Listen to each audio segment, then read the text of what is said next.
एक राजा ने अपने महल में गरीबों के लिए भोजन तैयार कराया, लेकिन दुर्भाग्यवश खीर में एक सांप गिर गया। किसी को भी इसका पता नहीं चला और वो खीर गरीबों में परोस दी गई और इसे खाने से सभी गरीबों की मृत्यु हो गई। ये देखकर राजा के होश उड़ गए।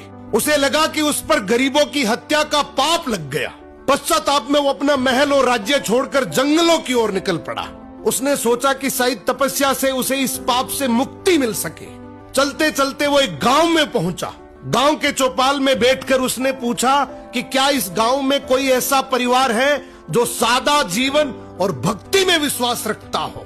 गांव वालों ने बताया कि यहाँ एक भाई बहन रहते हैं जो बहुत ही सादगी और भक्ति से जीवन बिताते हैं। राजा उसी घर में ठहर गया। अगली सुबह राजा ने देखा कि वो लड़की ध्यान में बैठी हुई है। आमतौर पर वो जल्दी उठकर घर का काम और नाश्ता बना लेती थी, लेकिन उस दिन वो काफी देर तक ध्यान में लीन रही। जब वो ध्यान से उठी तो उसके भाई ने कहा, बहन आज तुम देर से उठी हो, घर पर एक मुसाफिर ठहरा है, नाश्ता कराकर उसे जल्दी भेजना था। लड़की ने शांति से कहा, भैया ऊपर धर्मराज के दरबार में एक बहुत उलझा हुआ मामला चल रहा था, उसी पर ध्यान लगा था, इसलिए देर हो गई। भाई ने पूछा, कैसा मामला? लड़की बोली, एक राजा ने गरीबों के लिए भोजन बनवाया था, लेकिन दुर्भाग्यवश खीर में सांप गिर गया और वही खीर खाने से सभी गरीबों की मृत्यु हो गई।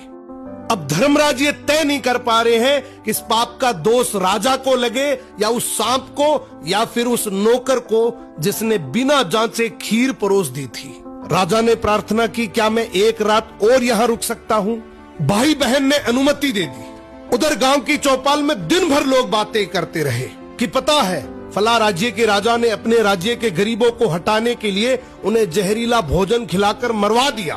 बिना सच जाने लोग निंदा करते रहे। अगली सुबह लड़की फिर ध्यान में बैठी। ध्यान पूरा होते ही वो अपने काम में लग गई। राजा ने उससे पूछा, बेटी अब बताओ गरीबों की मृत्यु का पाप आखिर किसे लगा? लड़की ने शांत स्वर में कहा, वो पाप उन लोगों को लगा जो चौपाल पर बैठकर बिना सच जाने निंदा कर रहे थे। राजा की आंखें भर आई, ये जानकर कि वो इसका दोषी नहीं है।